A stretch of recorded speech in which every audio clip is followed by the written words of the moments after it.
Is your weight regained since bariatric surgery more than you hoped it would be? Has your appetite significantly increased? Cravings too?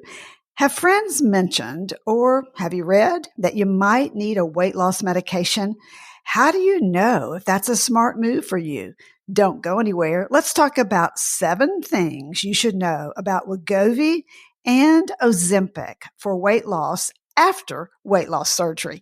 I want you to be prepared. So if you do decide to ask about it, you can have a knowledgeable discussion with your healthcare provider. Get ready for the holidays and New Year. ProCare has a new multivitamin soft chew that comes with 3 delicious fruit flavors. With flexible dosing, you can accommodate your whole family's vitamin needs, and it even includes iron. Paired with calcium chews and our new protein powder. Visit ProCareNow.com and use code Susan10 to save 10%. Hi, I'm registered dietitian nutritionist Dr. Susan Mitchell, ex-radio dietitian turned podcaster. You're listening to the Bariatric Surgery Success podcast, episode number 130. Are you tired of all the hype and confusion when it comes to nutrition, especially bariatric nutrition? Eat this food? No, don't eat that food. Take this magical supplement. Skip certain meals. Try this diet to reset your pouch. Or heck, just do a detox. It's enough to make you say, forget about it. I don't know what to do. Well, I do. I know what to do. It matters where you get your nutrition information. When it comes to your bariatric surgery, nutrition is specific. So let's cut through the hype. Let's get the accurate nutrition information you want. Simple strategies. They're going to work in your real life. I want you to feel good. Get out there every day. Do the things you want to do. That's why I do the Bariatric Surgery Success podcast. It's for you. You're in the right place. I'm glad you're listening. Are you receiving the weekly newsletter called Breaking Down Nutrition? If not, sign up today on my website, breakingdownnutrition.com. You'll be the first to know about giveaways or product specials, helpful tips, the latest podcast, and upcoming interviews you don't want to miss. And speaking of what you don't want to miss, in 2 weeks, I'll be talking about non-alcoholic fatty liver disease. And you might have seen it abbreviated NAFLD. It often occurs together with weight gain. I want you to understand what it is and how you can eat to change it. Well, since the weight loss drug Wegovy was approved by the U.S. Food and Drug Administration in 2021, there has been a tremendous interest in it. Did you hear that it was out of stock for a while, so it could not be prescribed to new patients who wanted it to and who fit the criteria? And then some people who were taking it had to stop as they could not get their prescriptions filled. Maybe you also heard of the celebrities who didn't fit the prescribing criteria for the medication, but that were taking it for quick weight loss so they could look a certain way for a certain function. Wondering if Wegovy is right for you? Would it be another tool in your toolbox? Notice I didn't say the tool.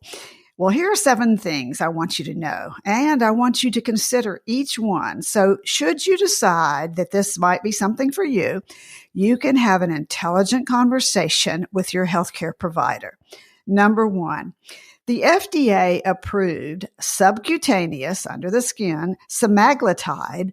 That's the generic name for long-term weight management in 2021. Semaglutide is the generic name for Wegovy, which is used for weight loss, and also the generic name for Ozempic, which is used to treat type 2 diabetes.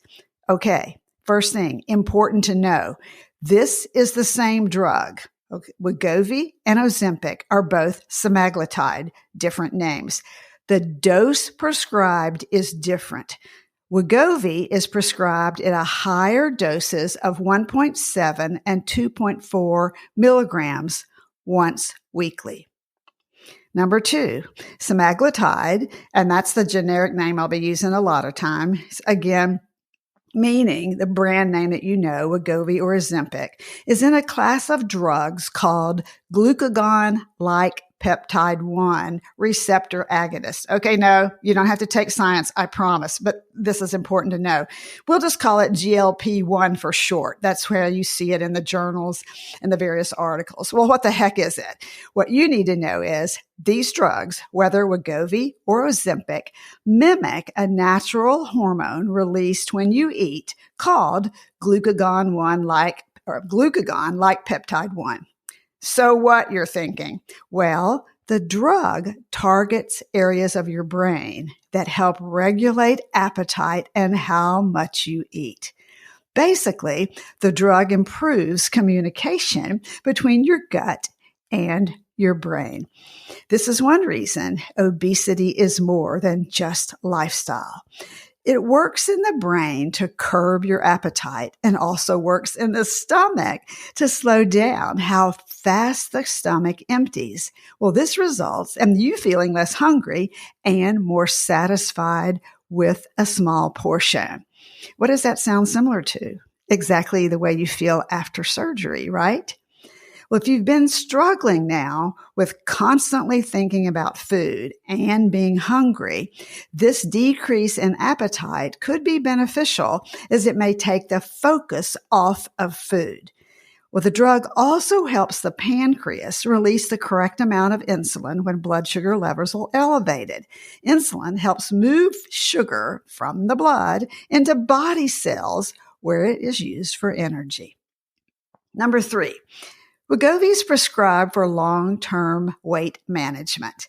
Notice I said long-term weight management, which results in a range of 5 to 15% loss of body weight over time. And there's always a range. And why? Every person's different, right? Just like you know that your surgery is different from somebody else's surgery, the weight loss varies person to person. And Wegovy is an injection that you give yourself weekly. Number 4, don't miss this. So if you're multitasking, really listen closely. Wegovy is not meant to be used as the only tool in your toolbox, as just an answer to weight gain. It's meant to be used along with your high-protein bariatric eating plan and increased movement, so more movement and exercise program. But it's also truly most successful with a comprehensive treatment strategy, which also involves mental health. So number 5, would you benefit from semaglutide, specifically Wegovy? Are there certain medical parameters that must be met for a prescription? I'm so glad you asked. Yes. So currently, whether or not we like body mass index, also called BMI, whether we like that measurement or not, Wegovy is prescribed based on it. So Wegovy is prescribed when the BMI is 27 or greater with at least one weight-related issue, such as diabetes or high blood pressure, or can also be prescribed with a BMI of 30 or greater. Well, number 6, semaglutide is meant to be used long-term, not short-term. It isn't a cosmetic drug. In other words, no injecting it several months before your high school reunion. And it's not for celebrities or influencers who want to drop weight to look a certain way for a big event. It's a drug, and it's a drug with side effects meant to treat the disease of obesity. Don't miss this. You ready? Once you start the drug, weekly injections, you will need to inject weekly and remain on the drug indefinitely. Let me say that one more time if you missed it. Once you start the drug, which is weekly injection, you will need to inject weekly and remain on the drug indefinitely. Why? Otherwise, you can regain the weight that you've lost. So let me say this again. You need to be prepared to pay for the drug if it's not covered by insurance and stay on it long term or likely regain the weight. I really make a big deal of this point, so you give it consideration. Are you willing to do this for both the expense if it's not covered by insurance and the weekly injection? Okay. Currently, Ozempic is covered by most insurance companies because it's used to treat type 2 diabetes. And remember, I mentioned a little bit earlier, it's dosed differently than Wegovy. Currently, most insurance companies, including Medicare, do not cover any weight loss, or they're often referred to as anti-obesity drugs. They do not cover any of these. They're still considered, unfortunately, vanity or cosmetic drugs. I'm so hoping this will change. How? Obesity has finally been designated as a disease, not just a lifestyle issue. So just like we have the disease of high blood pressure or diabetes or heart disease, obesity is now designated the same way. So hopefully insurance companies will start to see it that way and cover the drugs. But for now, the cost per month, or rather your cost per month, unless your insurance helps out, could be $1,000 to $1,300 or more every single month. Number 7.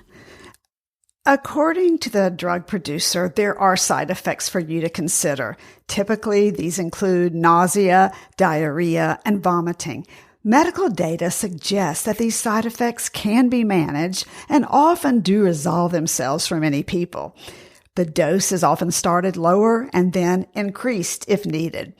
There is the potential and report of other side effects, which include pancreatitis, gallbladder and kidney problems, and thyroid tumors. The National Library of Medicine Medline Plus information sheet on Wegovy suggests that if thyroid tumors run in your family, be sure and discuss this. We don't have long-term use studies at this point to know about long-term side effects of Wegovy, but at the same time, these GLP-1 receptors, or these receptor agonists as the drugs are called, have been used in type 2 diabetes now for quite a while. If you take other medications, be sure and review them with your healthcare provider and your pharmacist, as there are some drugs that should not be mixed with semaglutide. The use of Wegovy is a personal decision, and you want to make it in discussion with your healthcare provider. The more you know, the better decision you can make for yourself. Knowledge is power, and you are worth it. Bariatric Surgery Success with dietitian Dr. Susan Mitchell is produced and owned by Practicalories, LLC, all rights reserved. Remember, the content provided on this podcast is for information purposes only and doesn't create a patient-provider relationship. It's intended to provide reference material and is not designed to provide medical advice. Please consult your healthcare provider regarding any medical issues you have relating to symptoms, conditions, diseases, diagnosis, treatments, and side effects. Podcast guests express their own opinions, experience, and conclusions, which do not necessarily reflect or agree with the host, Dr. Susan Mitchell, or Practicalories, LLC.